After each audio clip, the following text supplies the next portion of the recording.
Innovation Unplugged from the Alabama Community College System's Innovation Center takes you inside Alabama's workforce development. Join us for enlightening conversations with community leaders and industry experts showcasing experiences, addressing key issues, and celebrating successes in the workforce initiatives across the state. All right, welcome back to what's going to be a really fun episode of Innovation Unplugged. I'm Houston Blackwood, Workforce Director for the Innovation Center, somewhere in Tuscaloosa, Alabama. And I'm Matt Heaton. I'm the Career Readiness Manager for the Innovation Center. And by Zoom today, we've got a super special guest near and dear to my heart. She gave me my start in workforce in the college system. Dr. Courtney Taylor, she's the Executive Director of Accelerate Mississippi. How you doing? I am doing great, and I'm real glad to be with y'all. I think it's going to be fun, too. So yeah, I'm ready for it. Good. In all fairness to all three of our listeners out there, I moved out of the K-12 world and got into workforce at Calhoun Community College, and Courtney was the Director of Workforce Solutions there. She hired me. I guess there were nobody else that applied. She hired me, and then she quickly moved on to the system office. But she's going to tell that story, but I'll just say that it's such an honor to watch what you've done. And we're going to dig into all that today, but I'm here because of you. I'll say that clearly. So, yeah, it's probably the nicest thing I've ever said to you, but I am. No, I'm like, wait a minute. Now I don't know what to do now. Well, it's true though. So just give the audience a rundown, who you are, where you came from, and how you got to where you are right now. Awesome. Well, I appreciate that. I am Courtney Taylor. I'm from Alabama originally, born and raised on the Gulf Coast of Alabama, and worked in higher education for much of my career at Troy University. And where I met you, Houston, was at Calhoun Community College, which is still a very favorite career of mine, because as you kind of talk about it being seminal in your world, it also changed a lot for me there. So anyway, moved from Calhoun Community College workforce over to the Community College System office in Alabama, and then was recruited to Mississippi to a facility called the Communiversity, which was at East Mississippi Community College, still is, but it's an advanced manufacturing training facility that they had built. It's in a very rural, middle of nowhere area, and so I was really excited about that opportunity. So I came over here to do that, and then a couple years later, got brought down to the state as a number 2 for this Office of Workforce Development that was brand new. Mississippi had never had a centralized workforce development office. We didn't have an AIT. We have a community college system. It's different than Alabama's. So they said we need one voice for the state, and so here's the office, and here I am. Yeah. So I met recently with some folks from Pearl River Community College. Yeah. Rebecca? Yes, there were 2 Rebeccas. I forget their last names. That's right, yeah. I think one was Rebecca Brown. They were amazing, but what stuck out to me then, and I knew this already just from watching your story and having some friends in Mississippi, that there's not a Mississippi community college system. There's a bunch of community colleges in Mississippi, which I think really, even though we've had a system in Alabama for a long time, like we didn't have that singular voice. Even though we had a system office, we weren't really running like the same game anywhere. And so when I saw that Accelerate Mississippi came along, I was like, okay, that's very interesting and well done to bring that singular push, to bring everybody towards some common goal. And so I think we can start there, really. Like, what has that been like to be that tip of the spear for that effort? Yeah. So I would say, if you ever get a chance to start a new state agency, run, because it is painful in every way. But it has also been really rewarding. I think I came into the office about 6 months after it was started, and the upside of being new in the space of training, of all this stuff, is we didn't have old habits to break. Yeah. The downside is you have to build all brand new habits. And there really wasn't a model for how to do this, especially we're a small state, 3.12 million people. Like we're a pretty small state, population wise. And so we don't have the infrastructure. We don't need all of these different entities. We just need one for the moment. So it has been a wild ride in ways I cannot even explain, but it's honestly been one of the most rewarding experiences in my professional career. because I get to touch so many different types of projects, of conversations. We work on policy. So we work with the governor's office, we work with our senators and representatives on workforce policy. And for me, at least, I try to approach that from a very like neutral standpoint. Like, I'm not advocating. I'm just telling you, here's how it is, here's what's going on, and you have to do with that what you'll have to do with that, because I don't actually make policy. So that's been really fun, because you have to watch a lot of different things. And then the feds, are playing like Jumanji. And so there's a whole other aspect today with what's happening in the federal space. So you have that piece. I have had the just the great joy to stand up, for lack of a better explanation, our version of AIDT, which is customized training for new industries. Yep. So we work really closely with our state economic development office and our local economic developers on selling Mississippi.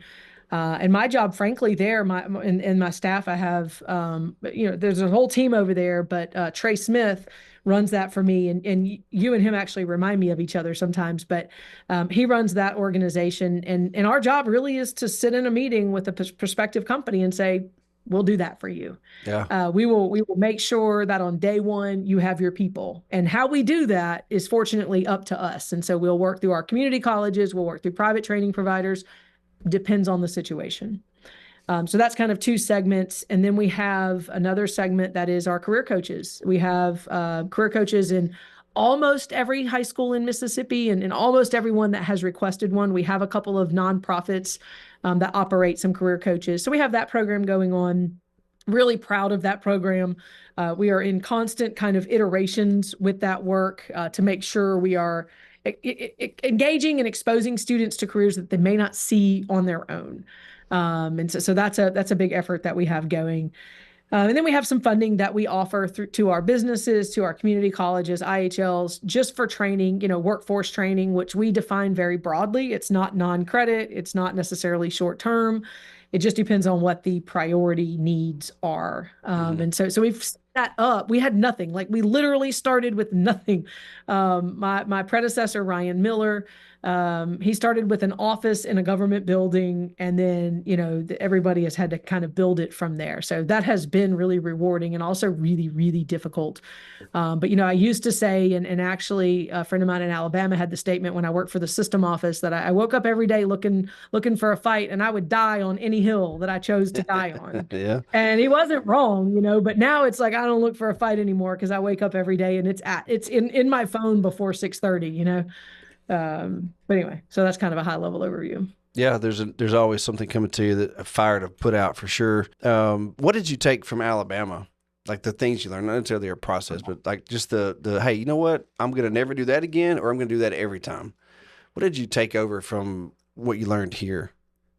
So, it would be really disingenuous if I said anything other than Alabama built me, literally. And I'm not being nice. The system that I walked into at Calhoun Community College, that you walked into at Calhoun, was set up by people that came before us, and really made it easy to do this. And so what I brought from Alabama was kind of just the foundation of everything. Like, I worked in education at a 4-year during the Great Recession. So I got to form a lot of opinions about students were going to crazy careers when companies were trying to hire them in soft skill or in short-term type programs, industrial maintenance, things like that. I also took this incredible structure that I only saw in one place in Alabama, and that was that. And this isn't the Calhoun show, but that's just where my experience was. Right. So I got to bring that over, and that has been a part of how I have approached our system as a whole, because we do not have the same kind of system you guys do, but I still have 15 community college partners that can deliver. And so we do try to benchmark other states and kind of grow from there. Frankly, one of the things Mississippi has that Alabama doesn't is local control. Yeah. And I was really excited about that. And that has some positives. It has some negatives.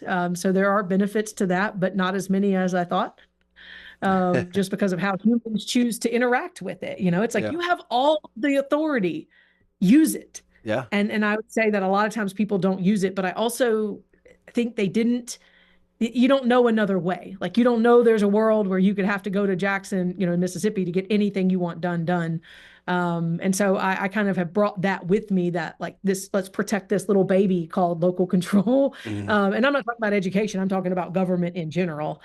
And the other thing, our community colleges and through our office now, we have access to some really flexible funding that we can use to create programs. And so there was a lot of things that when I was over there, we wrote grants to the feds, you and I worked on a couple together, and we're now in Mississippi, they can just write grants to me, and these can be very large grants for equipment, start new programs or whatever. So I think I brought I have been through the fire with all these federal grants, and I really love having a flexible pot of money that will help offset some of my costs as a community college of operating these programs, because they don't always stand on their own. And oftentimes the ones you need the most are the least profitable, and that's kind of how it works. And to have a little bit of a cushion there is something and I'm really protective of it, probably to a fault, because the world I came up with, if I wanted to do a construction class with adult ed,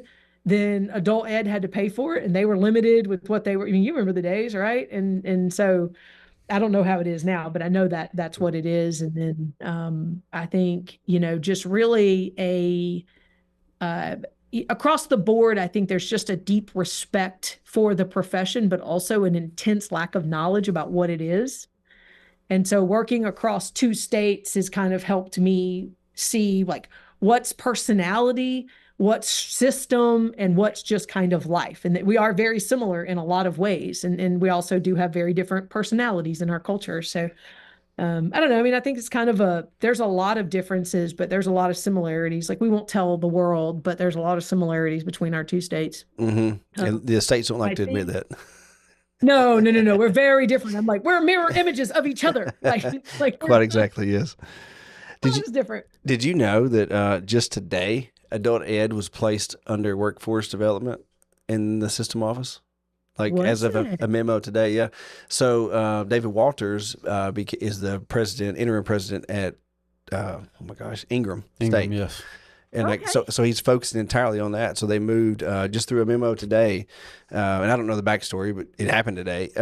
So adult ed is now under workforce, and really for alignment purposes, funding and pathways and all that. So that when we were working together, that was a huge and the barrier. Feds have moved all of this funding that normally went through education. It's all under DOL now. And so I think we have to really look at these policies. I think that's a cool move.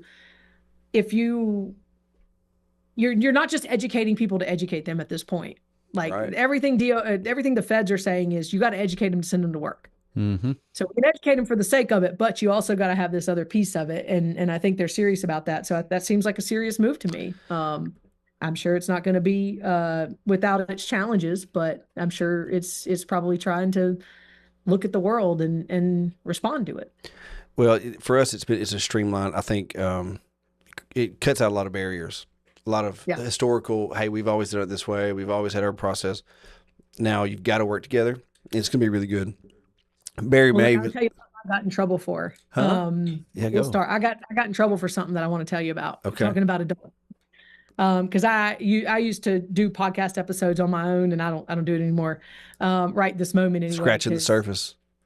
Scratching the surface, yes. And on one of the very early podcasts, I explained the caste system that exists in community colleges, and it was not popular. So I'm gonna put you guys at risk. So I'm sorry, but I think forcing it all together does kind of change the perception of who's doing what, because what I saw in 2 different states was that academic is here, CTE is down a level in the way people view things, workforce is 3rd level, and adult ed is bottom tier. Yep. And you have people who say some pretty ignorant things, and I think largely adult ed is really misunderstood as to what they're doing. And one of the things that we've found is the majority of adult education students in Mississippi are actually, they come in testing under the 6th grade reading level. Yeah.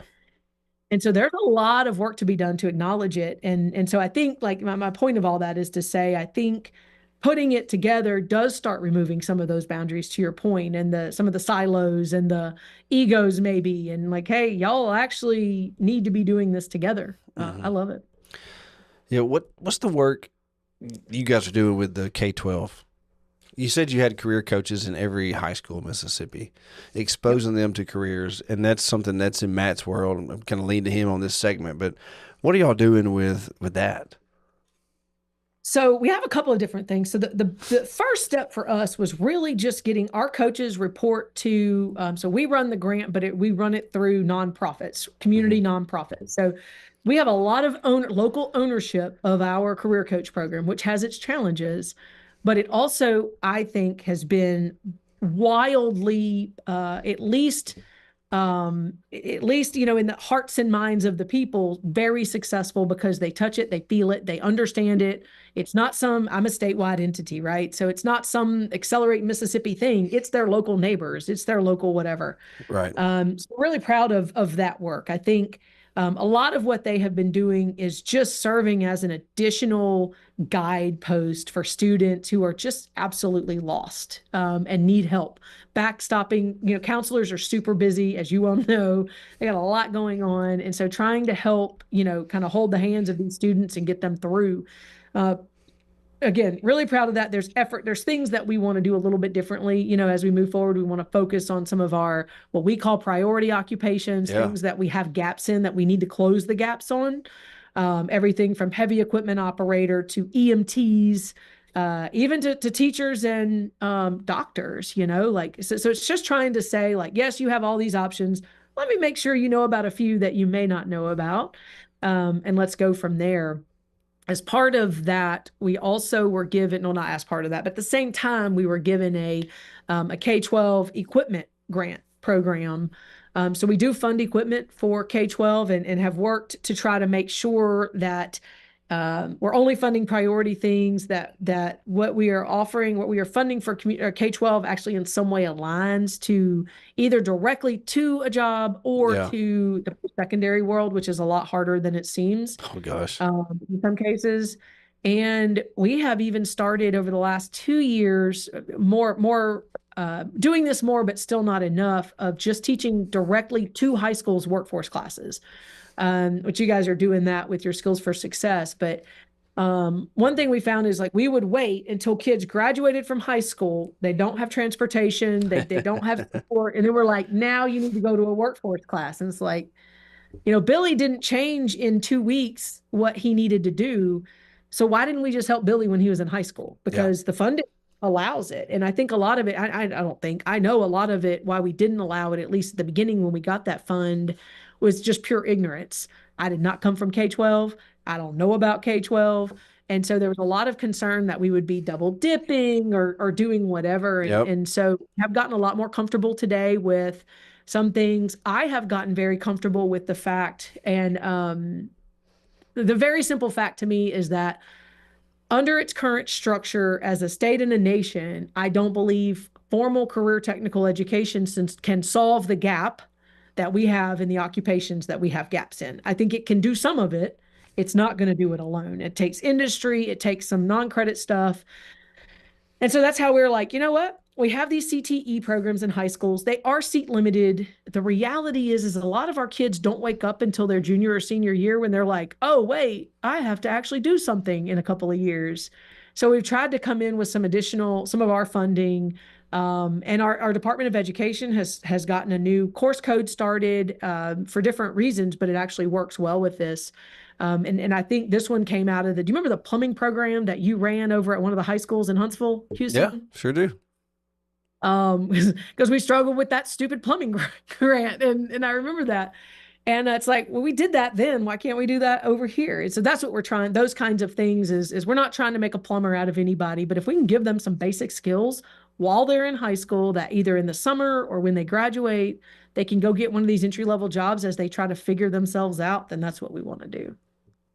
What's been your big challenge getting those high schools on board with that?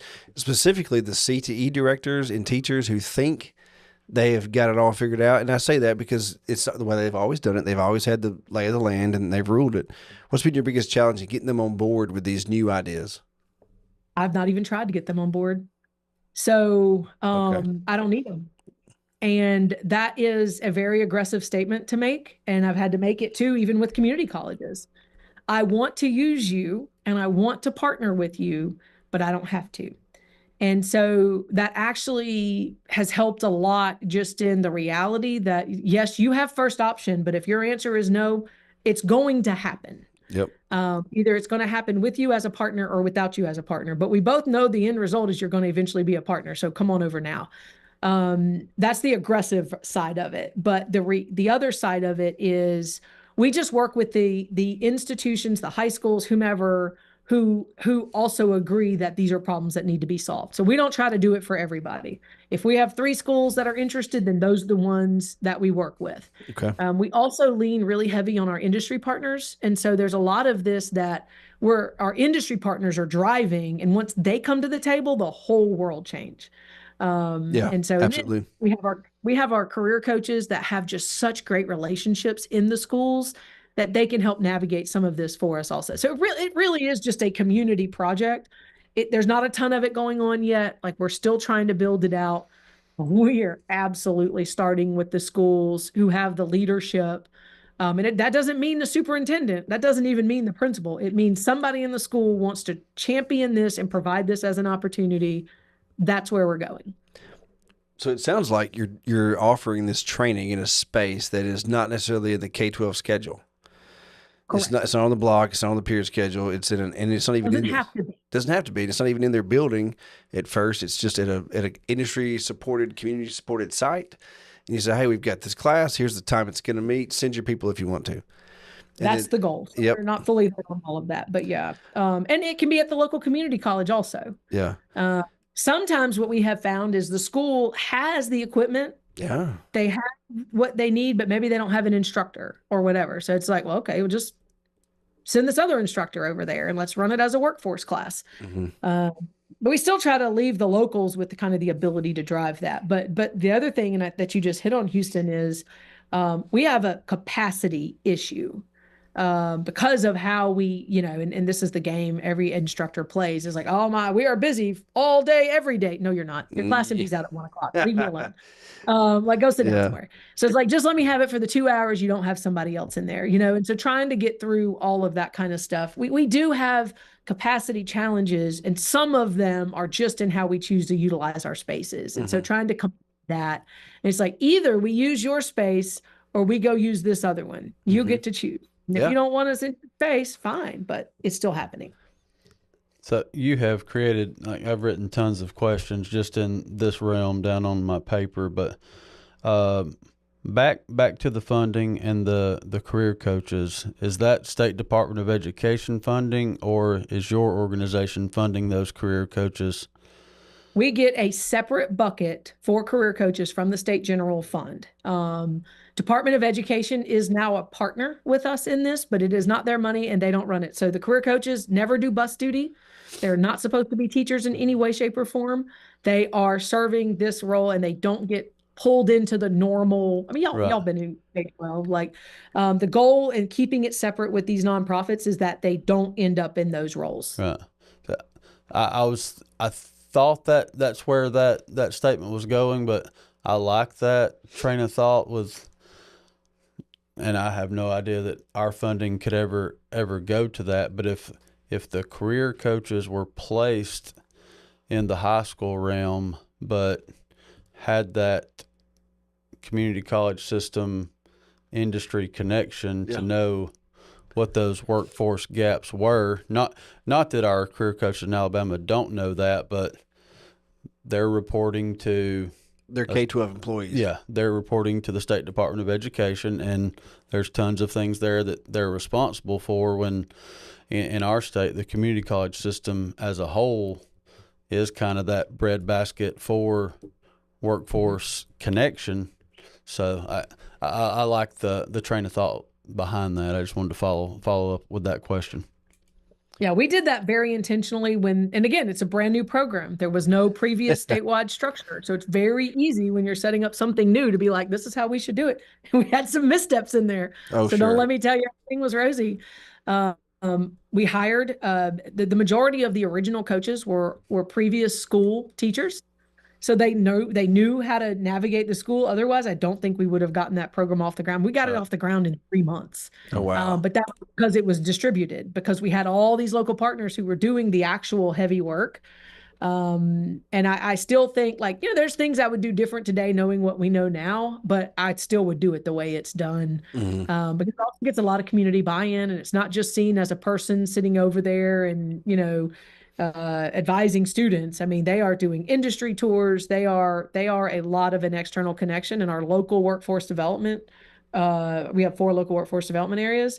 They all run one of these grants, and they're all just super engaged with it. So I think for us, at least, we're able to better confront what the actual issue is when we find them. Like, is the issue the companies? Is the issue the K-12? Is it the community college? Like, what's the actual issue? So it is a little bit of a I don't know, it's kind of a cool communication point that we didn't have before.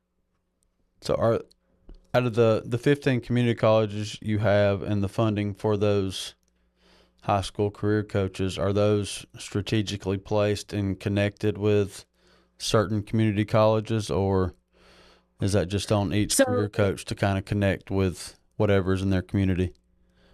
Yep. So it is very much an intention to drive more students into their programs.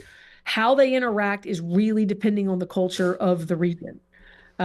So they live at the high schools, whichever high school has adopted them. They give them a place to live and all that stuff. And they do work with their community colleges, but not just the ones in their district. So we have these imaginary lines like everybody does. That frustrates the world sometimes, but they drive me nuts. But they can work across that. So if a student has identified a program, they can kind of help navigate them, which doesn't make people happy in some cases. But anyway, so yeah, they do work. It really depends on the over here, how we operate. We have the 4 local workforce development areas that were set up for WIOA and WIA and all that. Oh, yeah. They also work through our office for a lot of different funding, so that we're really connected. And those entities, they help run some of our economic development funding as a state. Like, it's just a different kind of setup. So they have really deep ties to our industry, to our office, to kind of what's going on. And so they're the ones that I think kind of served the initial point of bringing everybody together. But in most cases, our community colleges looked at it really quickly and said, wait a minute, we got some help with recruiting here.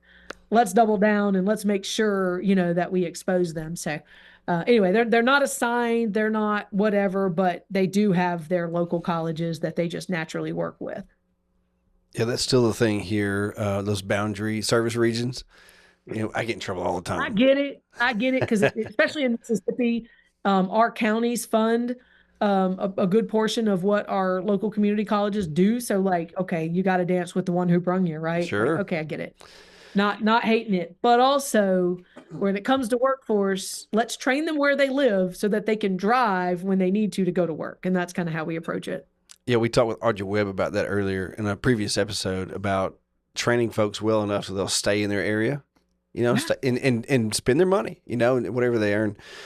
What kind of pushback? I was on a panel this morning. Hang on, and then pushback. Yeah. I was on a panel this morning with a guy from a local industry who we worked with our career coaches and set up an internship through our local workforce development area. They did all the heavy lifting.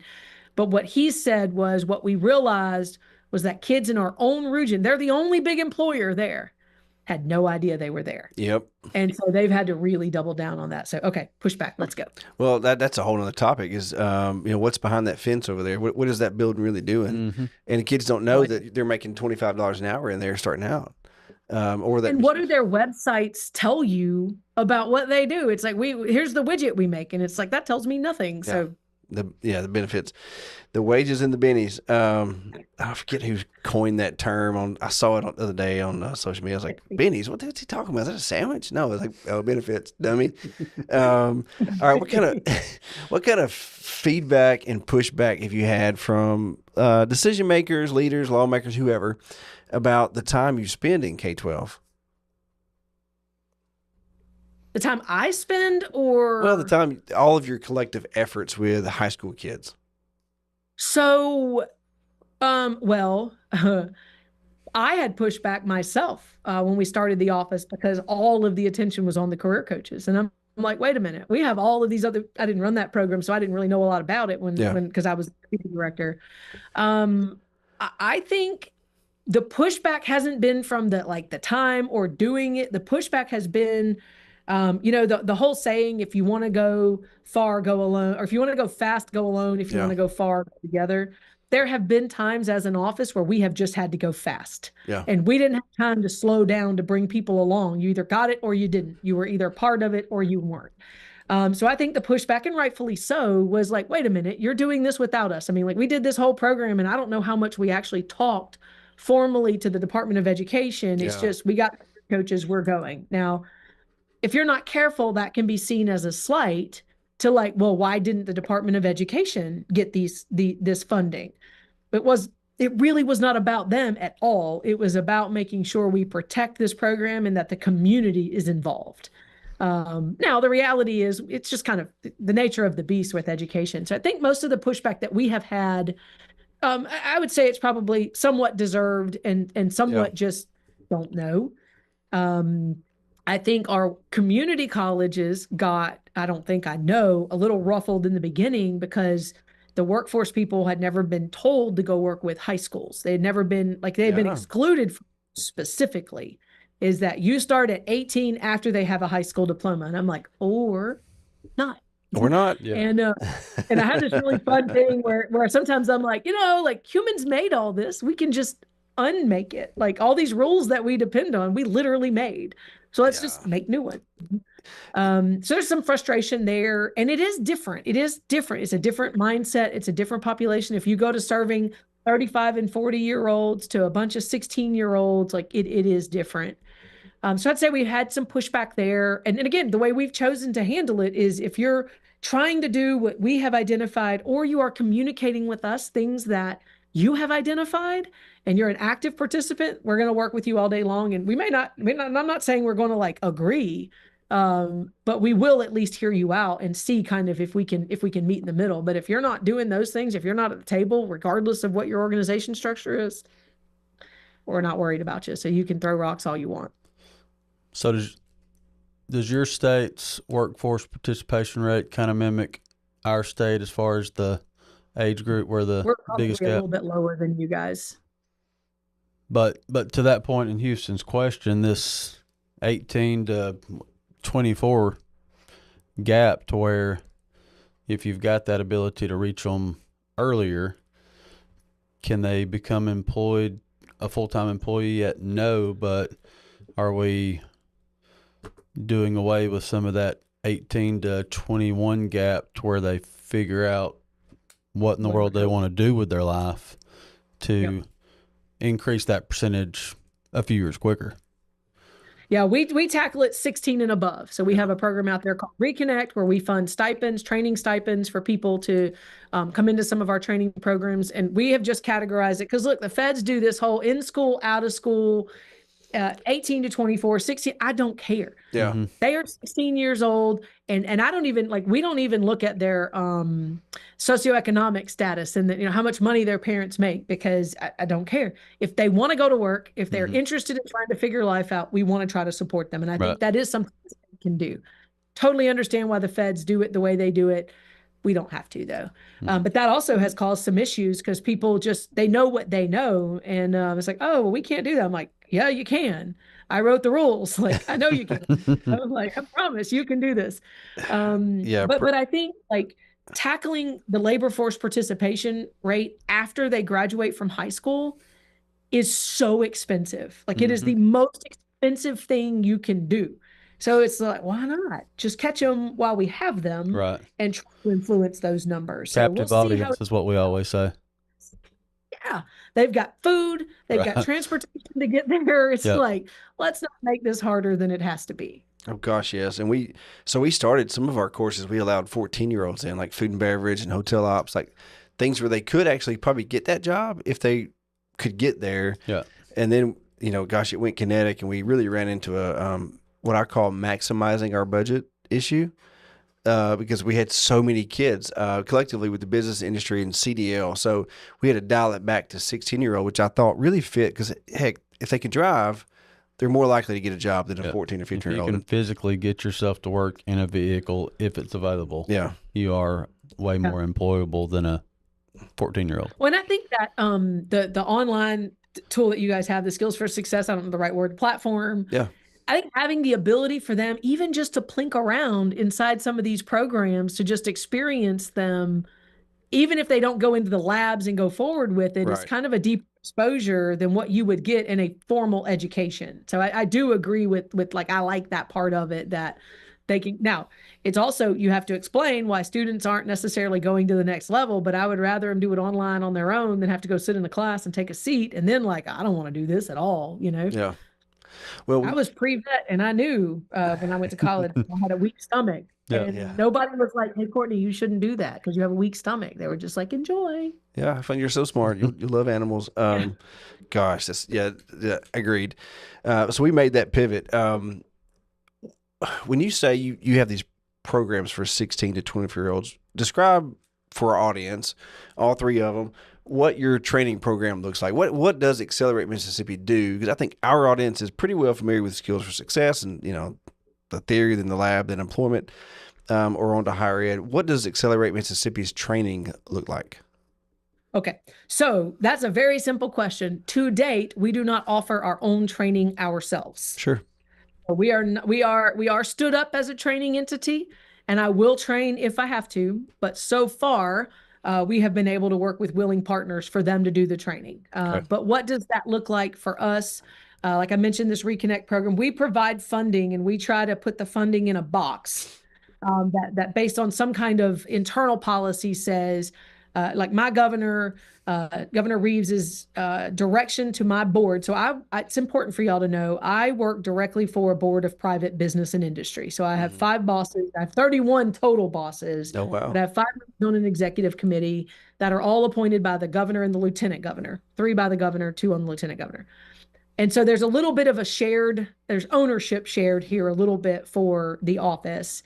And so they told us, like, literally, the thing is, you work on things that get more people working, making more money. So this goes back to your labor force participation thing. Yeah. So that's why we have priorities. That's why we set things up like this. So our funding that we operate, we use it ourselves to do some things, and then we have funding that we give out to different entities to address and close gaps that we have identified. So that's community colleges primarily.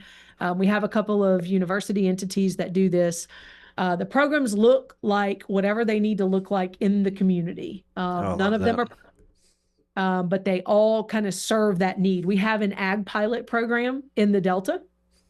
And you'll love this because, my job is to be a little bit of a little bit of friction to frustrate people, right? And so when man, I'm good at it, right? Like that part of it. When Mitzi from the Delta brought me this program originally, is very expensive per person. I'm like, we cannot do that, and it took a team effort to convince us that we could do that because it is so expensive. But it's so expensive, it's only for a few people. So we don't need 100 ag pilots a year. We need 8.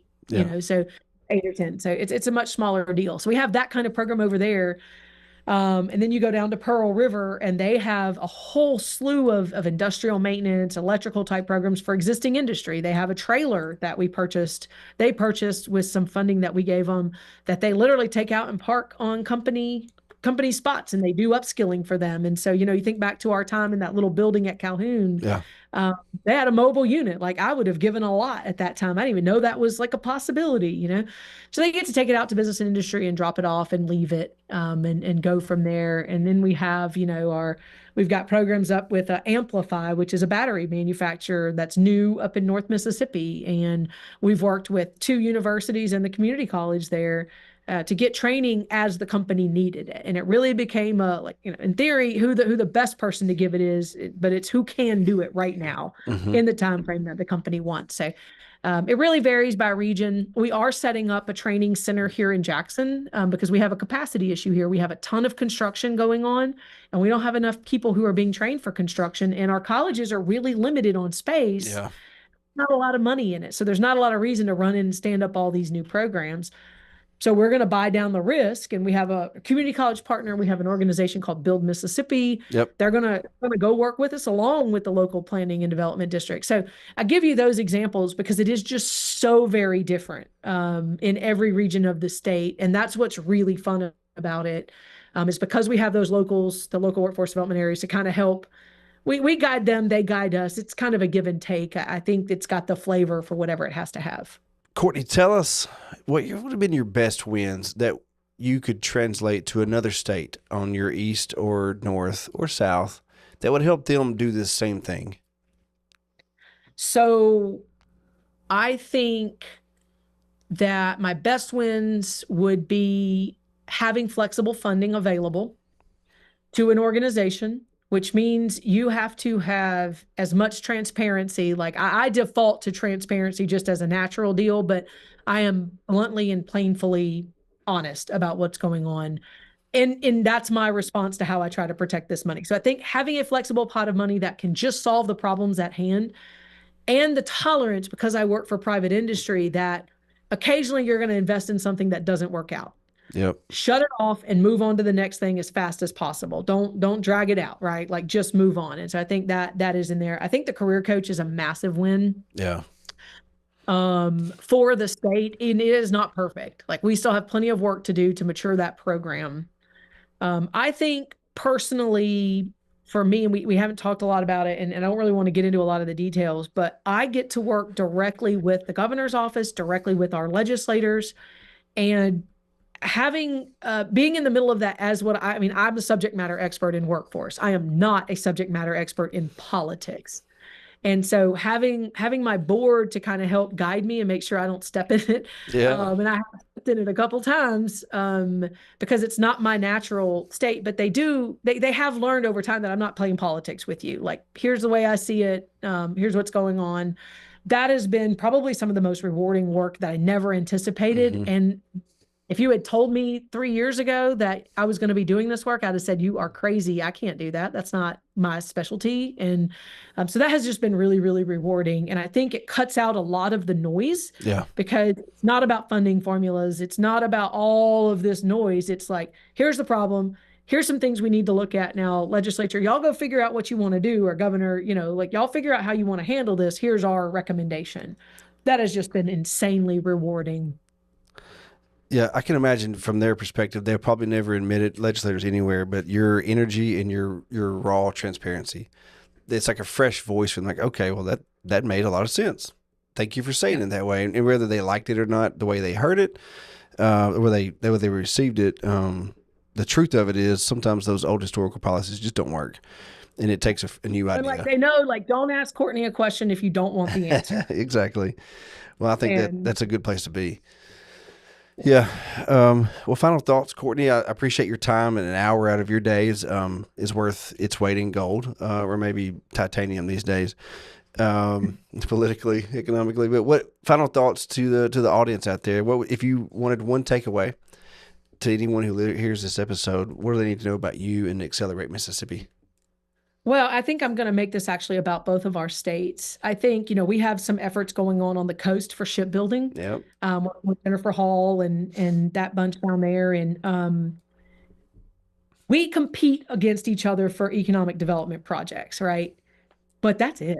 At the end of the day, humans are humans and workforce is workforce. And so I think one of the other joys, and I didn't get to mention this a minute ago because I wasn't thinking about it, but there's things we're doing together now as sister states that don't require politicians, don't require formal, they don't require laws. It's just the humans saying, y'all do this well or y'all do this well. Let's just try to figure this out together. And it's taken us a few years to get the right people involved. And so I think what I would want the world to know, we're working with Melody Witten at times with the system office, I think there's a lot of work that has to cross the state lines depending on where the industry sectors are. And I think, we have our setup, y'all have y'all set up. There's no right, there's no wrong, there just is. And I think having the humans who are willing to try to figure out how do we close gaps together because our workforce crosses state lines, I think has been a lot of fun. And then just to say, like, what to know about the office is, we're new as an office, but we're not new as workforce development practitioners. And that, I ultimately try to learn, and other states have raised us. And so when we get questions from states about things that we're doing, like, here's everything, like, what do you want to know? Because there was people in your state, people in Tennessee and other states who have given us information when we needed it to help us through some little thing we were having. So I think there's a lot of willingness across the board that we may not see publicly to kind of learn from each other. And I just really appreciate that. I appreciate the humans who can put aside the fact, like, we'll go compete on the field, right? Like, we go knock each other's helmets off on the field, but when practice, we got to make sure we're working together. So that's been a lot of fun for me. Yeah, glad to hear that. I certainly feel that way too. When we met with the Pearl River people, I was like, okay, well, this is fun. Let's go ahead and expand this thing and help them out. Yeah. So love that. Well, good. I appreciate that. Those deep thoughts, Courtney, and always your energy and passion for making things happen. For sure. Well, I appreciate y'all. This was fun. It's good to see you too. I know we don't get to talk much, so it's also good to spend a little time with you. That's right. Always indebted to you. Matt, final thoughts, and then wrap this thing up like a Valentine's Day present. Again, just appreciative to you, Courtney, for taking the time out of your day to be a part of this episode. And towards the latter part of this podcast, thank you for your willingness to blur those state lines and do what's best for U.S. citizens as a whole and the workforce industry. And we're eternally grateful for that, and looking forward to hopefully future collaborations in the K-12 world. I think there's some things we can both benefit from, and absolutely looking forward to that. But at this time, this is going to conclude another episode of Innovation Unplugged. Please make sure to like, subscribe, and follow on all your social media platforms. Have a great afternoon. Thank you.